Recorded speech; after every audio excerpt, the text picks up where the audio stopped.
Hello, welcome to another episode of Test, Optimize, and Scale. Have Andrea Pereira here today, founder and ideator at Rocket Science Branding. Excited to have you with us. Hi, thanks so much for having me, Jason. My pleasure. My pleasure. Our teams recently connected and could not hear enough good things about you. So excited to get into your story. Here's some different ideas in terms of working with entrepreneurs, merch, swag, everything you guys do at Rocket Science Branding. It's going to be a fun conversation. Yeah, totally here for it. Excellent. Excellent. And just to familiarize our audience, founders, marketers, industry professionals, could you share your story and your whole path? Yeah, so my path is kind of all over the place, to be honest. When I was in high school, I thought I was going to be a teacher. So when I started college, that's what I went towards. I love that kind of fun childhood kind of creativity that we have when we're kids, and we tend to kind of lose a little bit of sight of as we get older. So I thought I was going to be an elementary school teacher, like third grade or so. And then I started doing some of my in-classroom work. I was volunteering, and I realized I don't really like teaching in the classroom that much. So I love teaching, just not in a classroom. So I was still in college, thankfully. I had time to pivot. I decided I love English. I love conversations. I love not arguing, but having meaningful, thoughtful conversations and discussions. So I was going to go into law. And I was in business school, and I convinced my university to allow me to take the business law classes on the law school campus so I could see what law school would be like. And then I decided, nope, definitely don't want to be a lawyer. This is not where we're going. So I promised my dad I'd try finance.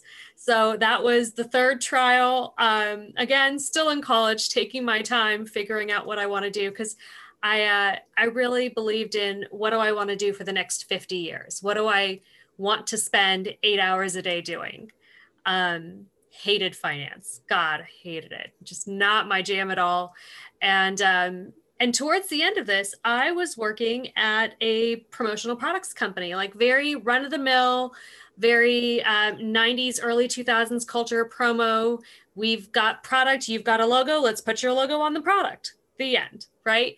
And I realized I didn't like working in the classroom. I didn't really like the idea of working with lawyers all day long. I did not like the idea of finance at all, but gosh darn it, I really didn't mind this marketing thing, this swag, this merch. And so figured out, how can I make this last? How can I keep enjoying every day for the next 50 years? And that was it. So I ended up changing companies to one that was a little bit more agency in culture and in approach, and bounced around a little bit on the agency side and the client side. And here I am, 2019, started Rocket Science Branding and living the dream. Love it. Andrea, what an amazing story, going from teacher down the law path a bit, determining that's not for you. I can understand why. And I have a lot of friends in the legal industry, and they send me all the attorney memes, and I understand some reasons why that could have been the case. Mm-hmm. And getting into promotions, getting into marketing, for me, that's always been a creative element of business, the front lines of revenue or overall valuation growth. Mm-hmm. You mentioned that you had popped around a bit in the agency world, in-house, at the client level. What type of projects were you working on back then? Were there specific industries or different types of initiatives, e-commerce, lead generation, user acquisition, that were common for you?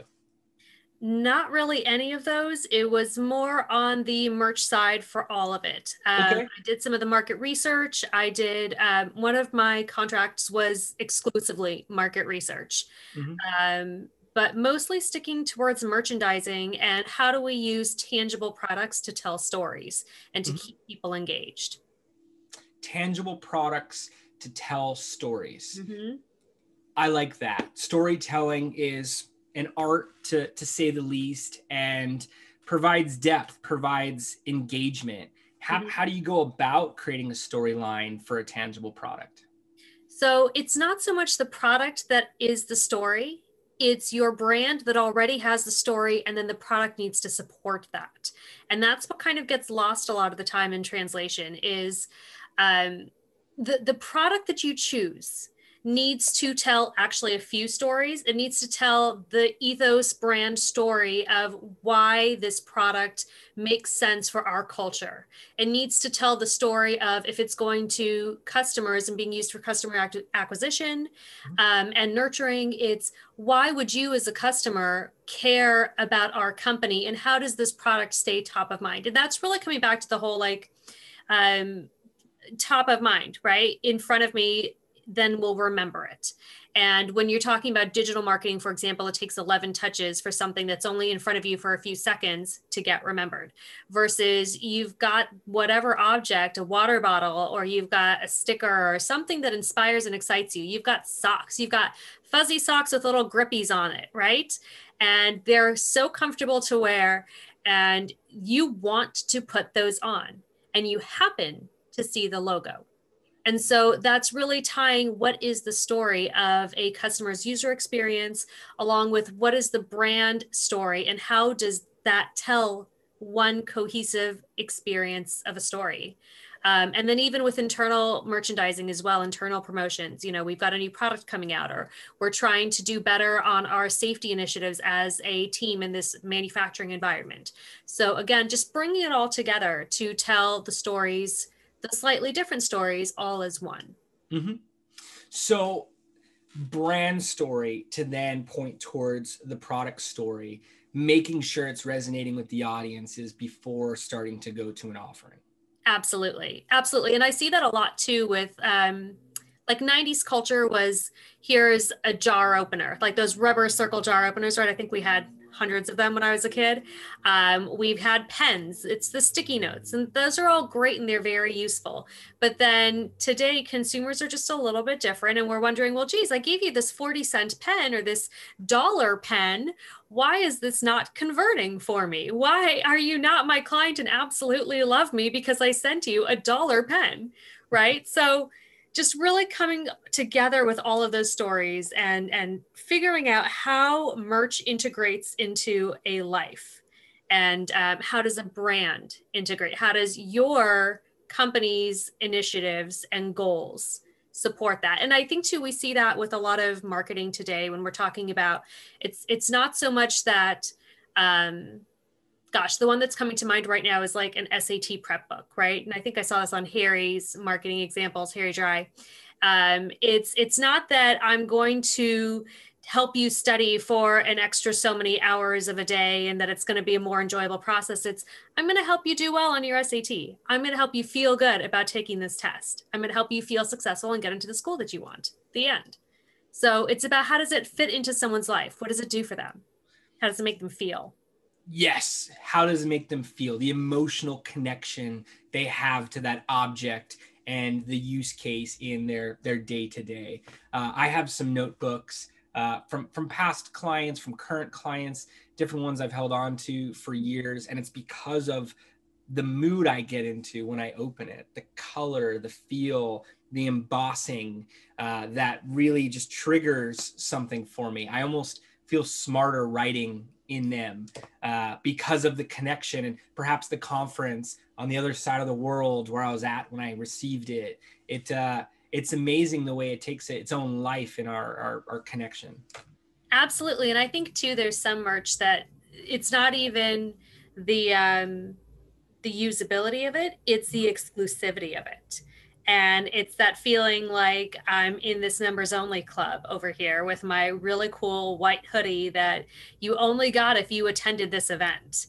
And Right. so it's that status symbol. There's a lot of emotion when it comes to it. And I think that we tend to look at it in general, or we did look at it just as it's another thing to do because other people are doing it. Mm-hmm. And we forgot to, well, frankly, test and optimize it. Sure. Being able to see what works best. And I didn't think of the exclusivity.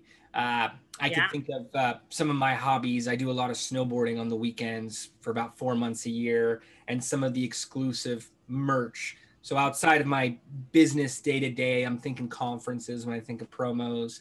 but Red Bull and some of the merch that they have that's exclusive for team riders or exclusive to a specific event, even just knowing about it, there's some type of cool factor. So Mm-hmm. it didn't even come to mind for exclusivity. I mean, look at eBay. eBay is built off of exclusivity. Mm-hmm. You want that product and you're willing to auction for it. Mm-hmm. And when you're looking at promotional product, is it usually one item, 3 to 5? How many different categories of products or products, in sheer volumes are being put together for any given period of time, for any given campaign? Is it that you want to really make sure that one promotional item gets into everyone's hands, or are there a few supporting items? How does that generally work? So it depends. Not the answer you want, I know, but it just absolutely depends on a few things. It depends upon budget, and it really depends upon the experience you're trying to create. So, for example, at the holidays, we tend to do a lot of holiday boxes, right? And so we could just send out boxes on behalf of our clients with wine glasses, and that's it. Here's a wine glass, drink some wine, enjoy, have a great day, right? But it comes down to the other things that go in it in terms of we actually include the wine. We'll include some chocolate. We'll include cute little note cards. For one of our clients, we included holiday headbands that had like reindeer antlers and whatnot. So it's not even about so much how many products as what kind of experience do you want. And I think in this day and age of social media, it's thinking about what do you want to show up on Instagram? How do you want people to feel? And I kind of go towards that. I want you to be so excited when you open up this box that you're like, oh my God, put everything back together perfectly. We have to record this and post it on social. That's how I want you to feel, whether or not you're actually going to do it. I mean, Yeah. my husband's never going to post an unboxing video on social. It's just never going to happen. But I still want him to feel that way. I want to come home and my husband's like, oh my goodness, look at what I got. This is so cool. Even if it's only just to me because he's a private person and that's it. It's that eyes light up Christmas morning on May 23rd kind of a feeling. Yeah. Yeah. I just saw EDM artist Diplo add a story from a box, a promotional box he received from Bruno Mars. And it was velvet casing, different sections, very high-end items. And it was that feeling you're talking about of, wow.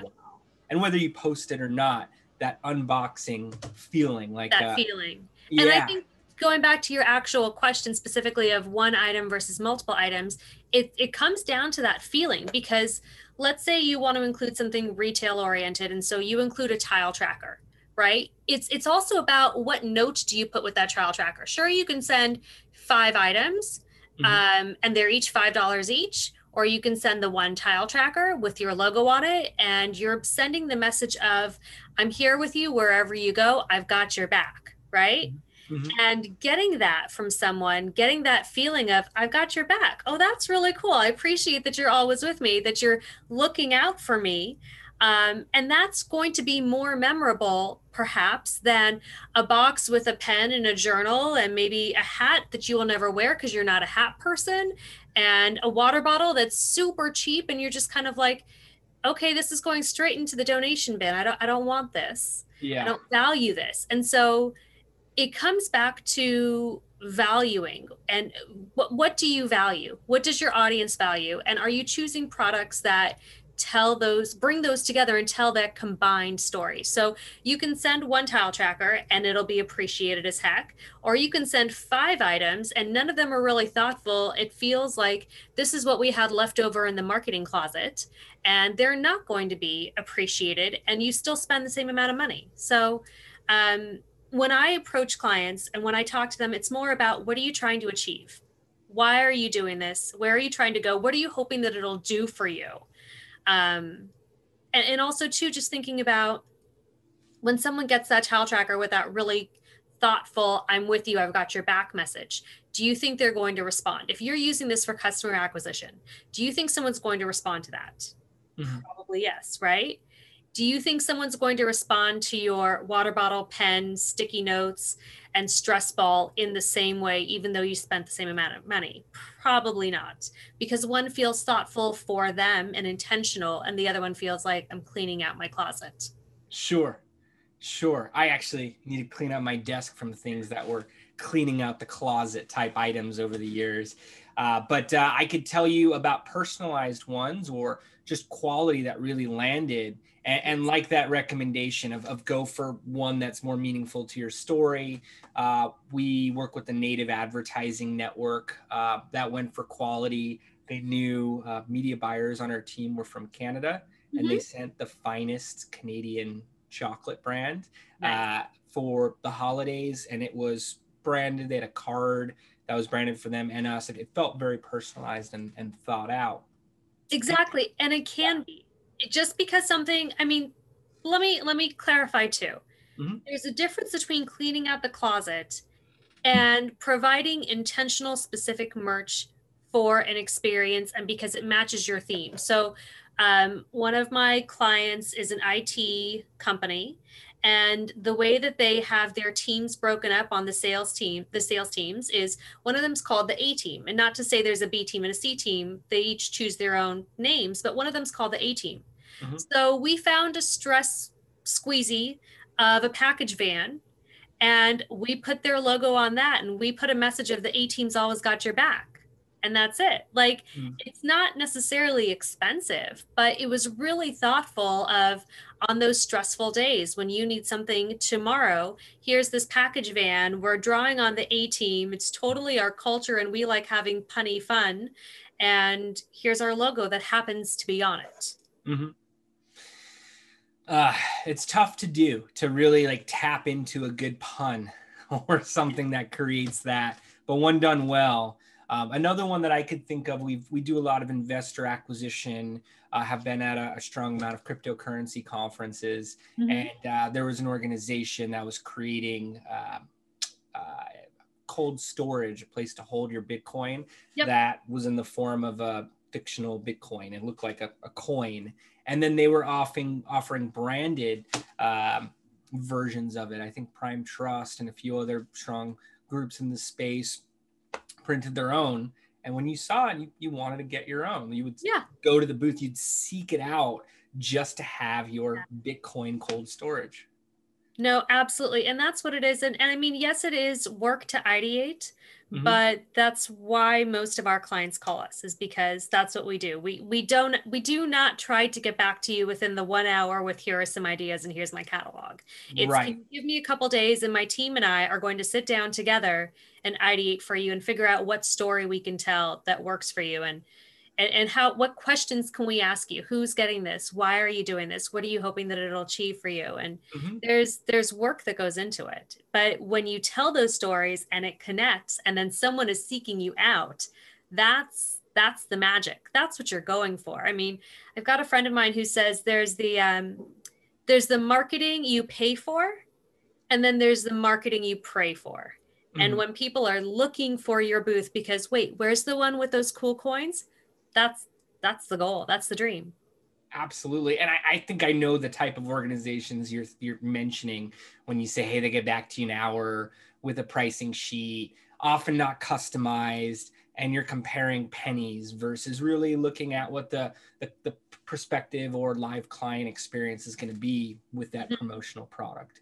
Like how it's tied into the whole storyline as well. And you're doing this stuff all day long. So why would a founder try to reinvent the wheel when you have a whole system in place to be able to get to this result in a quicker period of time? Exactly. And we take the time to get to know products. We take the time to be able to develop products as well. We work with a lot of manufacturing factories. So we've done everything from the CAD drawings and the custom apparel with the 5-page tech packs down to needle tension. This is literally what we do. And that's not to say if you just need an order of pens, yes, we can help you with your order of pens. Yeah. But is that really what you want? Will that achieve your goals? Sure.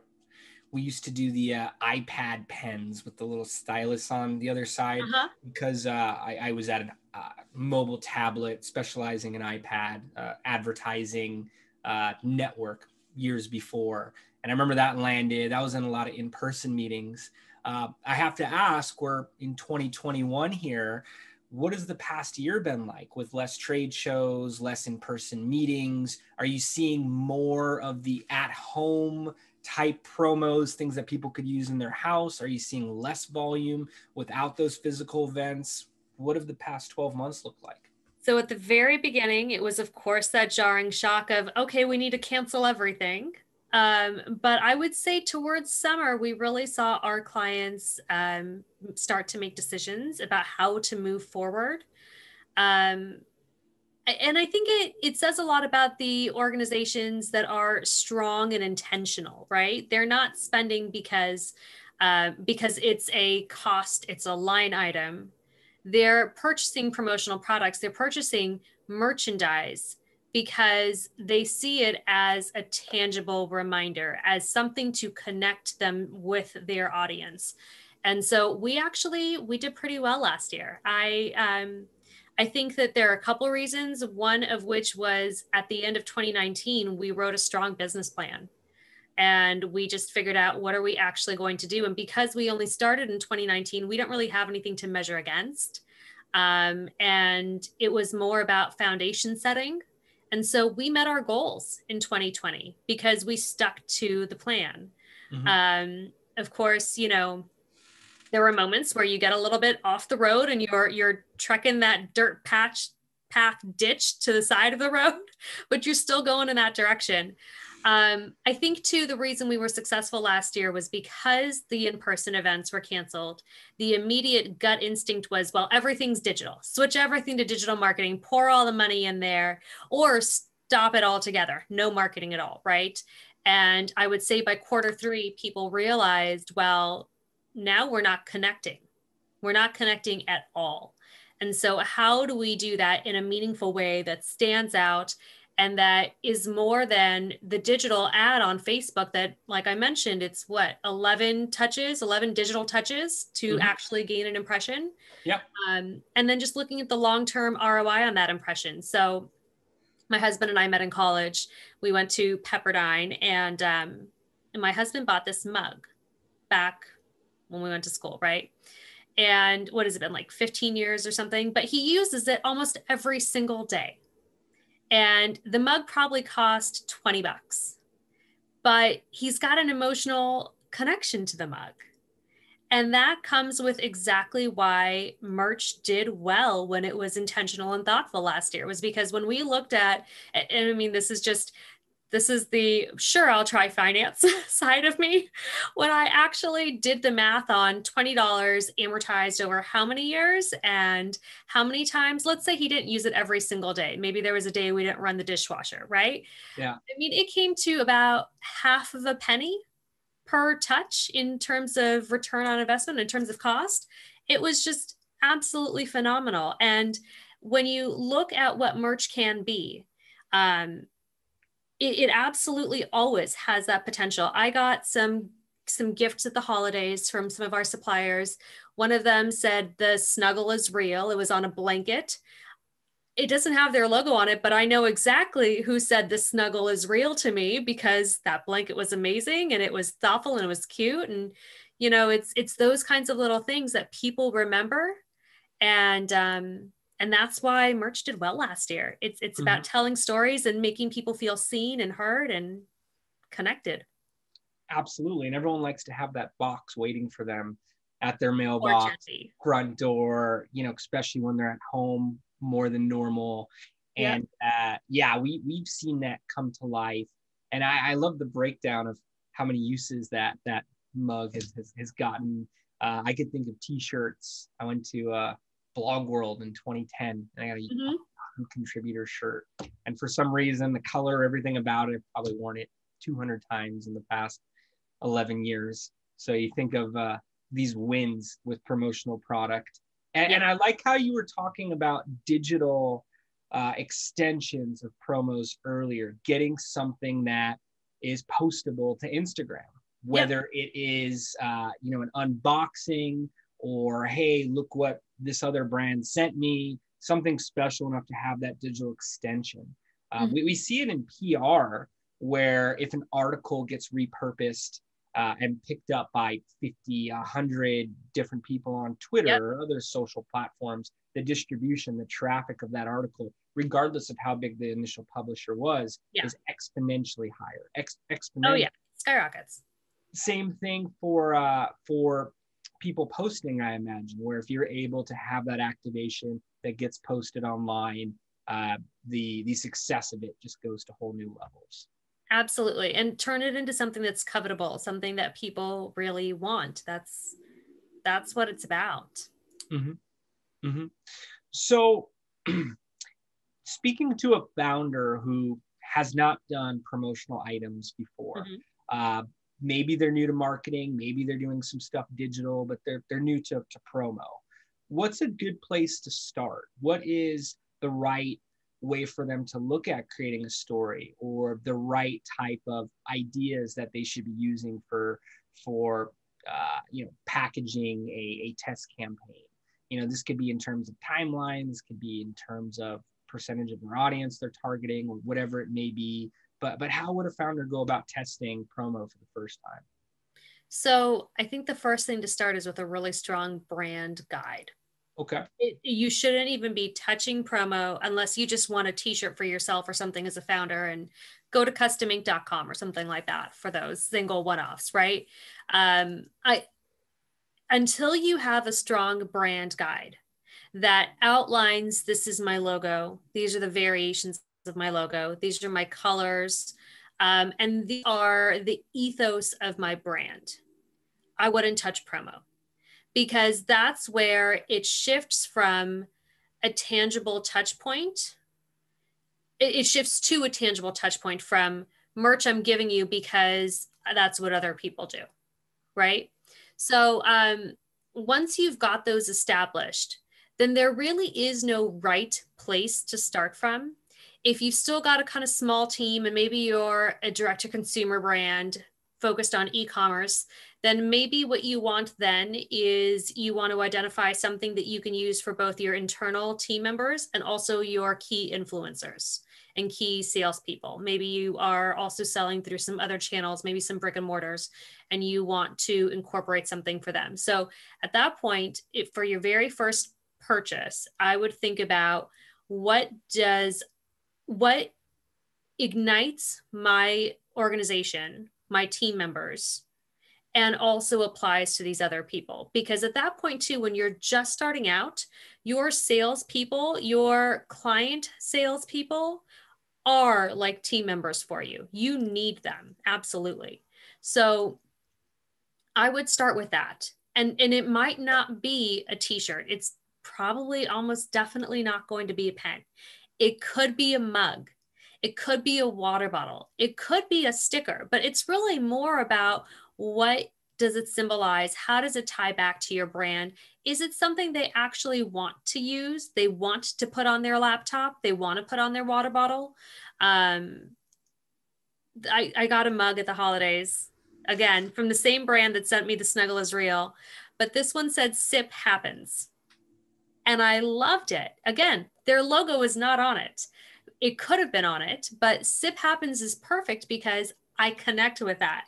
And I'm like, oh, yes, this is nice and cute and punny, and I can say it better than shit happens. Are we allowed to say shit? I hope so. Sorry, Jason. Yeah. Okay. I mean, we all know what Sip Happens means, right? Yeah. And so that's something that I'm absolutely going to use because I connect with it and relate to it. Mm-hmm. And so for those first purchases, you're trying to really focus on and cultivate that emotional connection. So that's where you start. Mm-hmm. Things that these people will use. And that also comes down to looking at the demographics. For example, if you have minimum wage workers who are making $40,000 a year, while they may love a $150 temperature controlled mug, do you think that there's something else they might like and value more? So while you, because you're a founder and you're at the point where you've gotten some funding and you're making $200,000, $300,000 a year, And you like that temperature controlled mug, do you think that your $40,000 a year people will? Do you think that your sales representatives will? Do you think your clients will? So it's really about thinking about, what are they going to value? What is going to stick out with them as a good gift? And that's what your first few promo purchases should be. It's going to be something that's meaningful and useful and makes them feel like you sat down for at least 10 minutes and thought about what matters to them.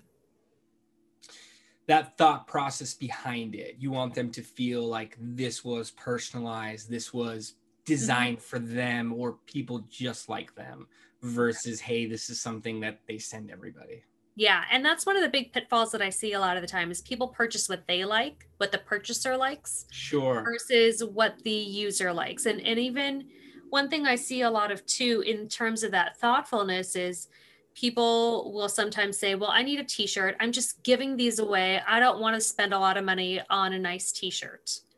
And the price difference between a cheap t-shirt that's a little kind of rough and you don't really want to wear, maybe you'll use to wash your car, and a nice t-shirt that you will keep and you will just be like, oh my gosh, this feels like butter. I am just dying over this. I cannot wait to wear it again. Have I already worn it this week? I know I shouldn't wear the same shirt twice in a week, right? Will people know that I've done laundry on a Wednesday night? You know what I'm talking about. That price difference is like $2 to $3. And it comes down to, again, that thoughtfulness of what will people actually want and use and appreciate. Would you rather spend $5 and it ends up in a Goodwill bin or a donation bin? Or would you rather spend $7 or $8 and they're going to wear that shirt for the next 4 years? And in fact, maybe when it arrives to them, they're at the office and their colleague sees that shirt and touches that shirt and says, oh, that's a suede t-shirt. Yeah. Oh my goodness, I want that. How do I get that? Hey, can you hook me up with Jason? I'd like to do a demo too. Maybe, I could sell some of this product too. And the value of that is just, you can't really calculate it. You want prospective groups to take a meeting with you so that they get the t-shirt. Goals. Those are goals. That is a good goal right there. And I own some of those shirts, by the way. I have promo shirts. For a while, I remember it was the American Apparel type materials years back, but just something that's really soft, something that fits really well. I prefer for running. So if you catch me running Marina Del Rey, Venice Beach area, 90% chance I'm in a promo shirt. But because of the quality of material and, just continue liking it, it's amazing the way we associate that. And you were talking about unboxing earlier. I was thinking about packaging a little bit. There's a sushi place I order from. So much food is delivery now. And yeah, if you're from LA, the Sugarfish has a great box where you open it up and it shows what to do with each piece of sushi. There's an Wabi on Rose, and it seems like iPhone quality unboxing that you're doing to open Brussels sprouts or some sashimi, but it's so memorable. You want to order it almost just for the packaging. I really look at packaging. My favorite water right now, my favorite sparkling water, you would never guess it's water, and it stands out so much to me versus just an Arrowhead bottle or something like that. Do you guys do anything that is special request for packaging to be personalized, to tap into the brand story for clients? Is that a request that ever comes up? It is a request, and we do provide specialty packaging. We can do the kinds where it's laser cut foam. We do that really soft touch material that you just kind of want to keep touching. Yes. We have boxes that I'll say, I've got some boxes that I saved because the prints on them are so fun that when I'm just storing stuff in the garage, it's what I want to see. It's just a pretty box.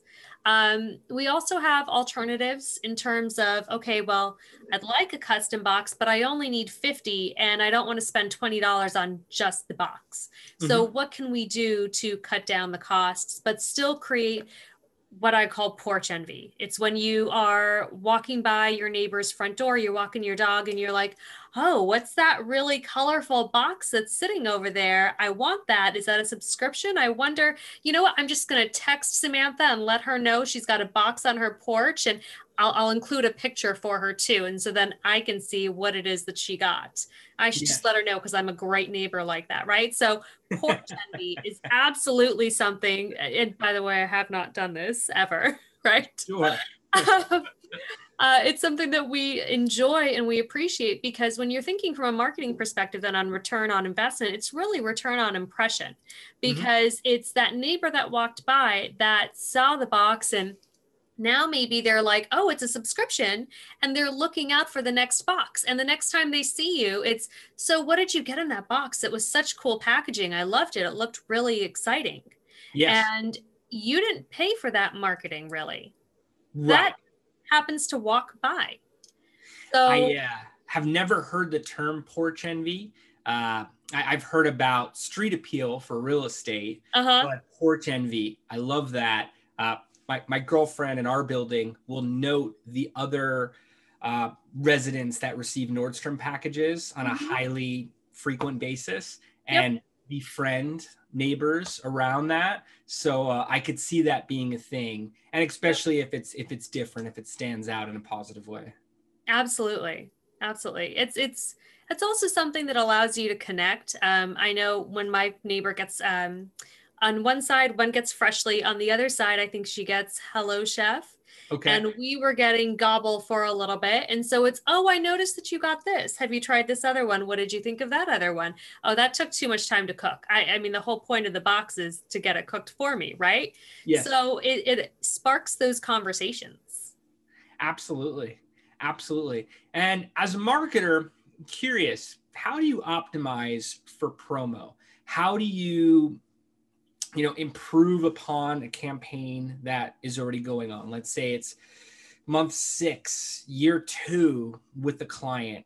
How do you refine what it is that they're doing? Whether it's working and they want to, have it work at whole new levels, they want to re-envision what they're doing for the holidays for 2021, or if it's not, if it's a client that says, we're expecting to see more for whatever reason, what could we do to improve things? How do you go about optimization conversations? So firstly, it starts well in advance. Okay. I usually say for a promo purchase, it's safe to leave 3 weeks of production time.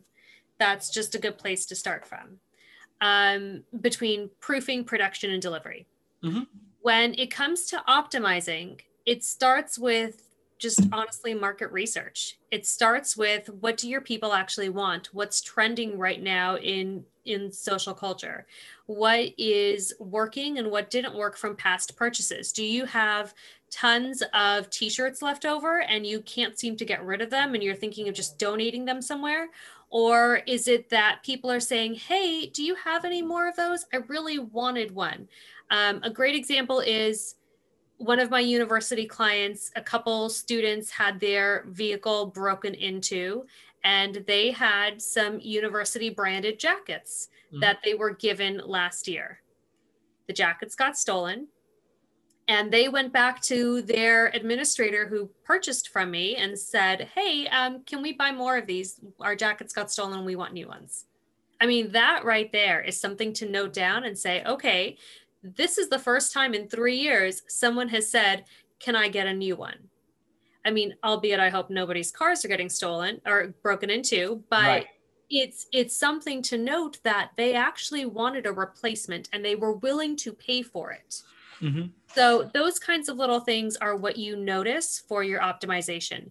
I remember one of my holiday projects from this past year during the pandemic, when marketing budgets were slashed. The marketing department said, let's put together 200 of these gift boxes and we'll send them out to the employees. They have an 800 employee company. They didn't think many people were going to show up to the Zoom holiday party. Sure. Word got out about these holiday boxes, and we had to add and add and add. We increased the quantity of the holiday boxes 3 times because people found out about them and what was in them, and they just wanted it. So those are the things to pay attention to. You can't always optimize in the middle of a process, but you can save that data for next year. We Sure. actually had to turn away and say, I'm sorry, we really can't get more to you at this point in the process. So I think it's a lot about that. It's a lot about also using your social media channels. I've seen some of my brands do this really well in terms of this or that polls. Which one would you rather have? Do you like this design or that design? Would you rather have a red hoodie or a white hoodie? Just finding out what people like. We're printing new merch. Tell me what you want. Mm-hmm. So that's one way. Another way is also pre-sales. We have some great technology for group buys in terms of if you've got multiple offices, you can all purchase together, see what works. And then for company stores too, I think just going back to that exclusivity in terms of optimization, start with a minimum, start with a small number and hype it and then see what happens. Does it actually catch on? Don't invest in 100 if you don't know for sure that 100 people are going to want it. I think that Lululemon does this really, really well with their We Made Too Much and their exclusivity. It's really interesting because when something is gone, it's gone a lot of the time. And it's, do you have those aqua pants with that leopard print from 3 years ago? Nope, it's gone. It's not coming back. Oh, well. Makes So you want it even more. yeah, Absolutely. exactly. And you're first in line, or, acting on the first day, the next time an opportunity becomes available. And I really like the communication with the client component of it, almost like a focus group of what do you want to receive, this or that of these choices, what's the most exciting for you, even working with a few of your closest clients and getting a feel for what they would be excited about. Like you're mentioning, it's not about the buyer and what they want to buy in terms of promo. It's about who they're gifting and making sure it's meaningful to them. Another thing we do too is we offer options. So for some of our programs, we have 3 or 4 different items and we allow people to just fill out the form and tell us, what would you like? How do we get you whatever it is that excites you? Because we don't want to put more garbage in a landfill, right? We don't want to be brand fill, or I like to say swag, not spam. You don't need more junk. You don't need more spam, especially right now.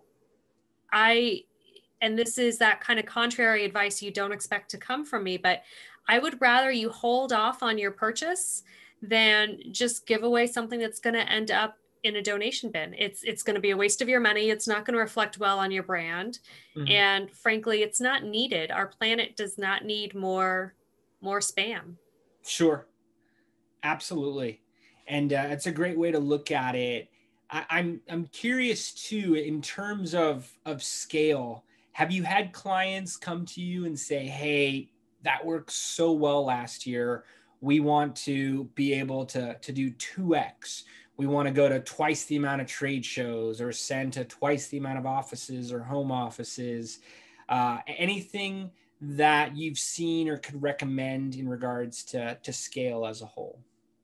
For scaling, I think the big thing is to actually get that buy-in from your end users as much as you can. Make Okay. sure that you've got the data to back it, and plan well in advance. Don't assume that it takes the same amount of time, especially when it comes to sending things out to individual homes. The amount of time it takes to package up, 50 boxes is very different from 500, is very different from 5,000.